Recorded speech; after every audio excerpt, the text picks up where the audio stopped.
Odun's blood still warm when Anita pressed her fingers to his neck. No pulse. "He is dead," she whispered. Simi stood frozen. "We need to go now." They grabbed the flash drive and climbed down the fire escape security. Alarms were going off inside. Kamal had disappeared into the chaos. They wore workers' uniform, the hidden days before, plain brown overalls, with their hair tied up and ID badges forged by one of the Brothel cleaners who owed them a favor.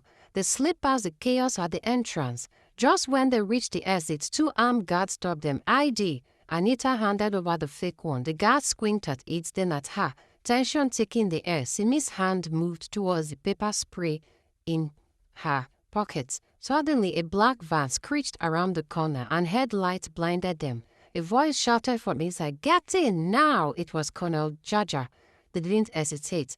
The van sped through the city. Jada sat calmly, dressed in a traditional agbada, but with a pistol hustled at his side and eyes that scanned like a hawk's. "I told you to look for the red book," he said, "and now they will come for you, harder than ever." He took them to a private safe house. No cameras, no SIM cards, no windows facing the street.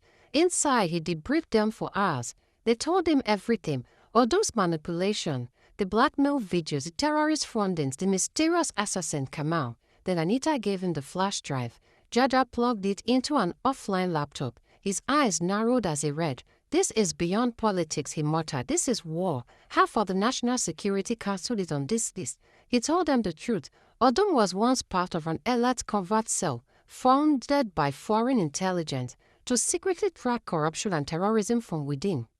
But he went rogue, deciding to sell the information instead of exposing it. Now the same government Odun tried to blackmail wanted that data destroyed.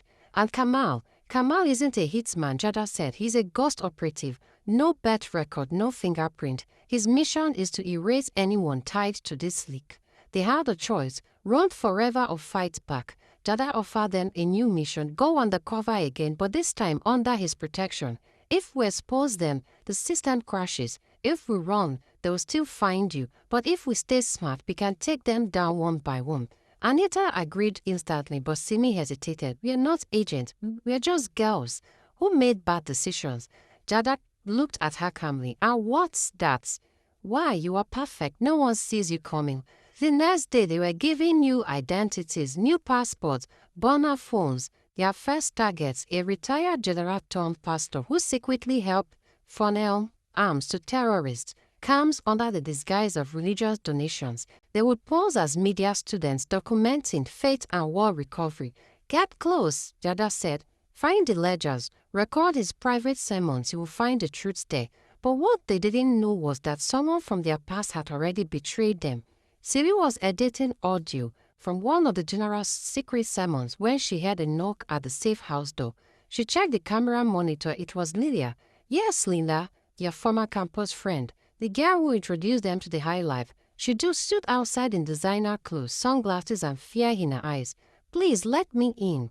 They are after me too." Jada let her in, but kept his hands on near his hustle. Lila broke down in tears. She revealed that after Anita and Simi escaped, Kamal came for her next. He thought she knew where they had gone. She had barely escaped with her life. "I didn't know what I was pulling you into," Lilia sobbed. "I thought it was just party's money, not this." Anita hugged her, but Simi didn't trust her, and that night her doubts were confirmed. Lila found the hearing transmitter in Lilia's handbag. Someone was tracking them.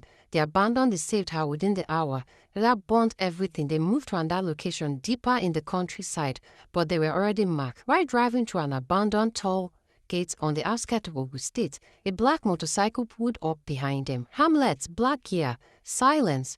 Jada's face turned cold. "That's Kamal." He vagged off the road and shouted, "Hold on!" His chase began. High speeds through dusty roads, abandoned markets, across muddy river paths. Kamal stayed behind them like a shadow. Then he fired. The bullet shattered the black window. Simi screamed. Jada returned fire.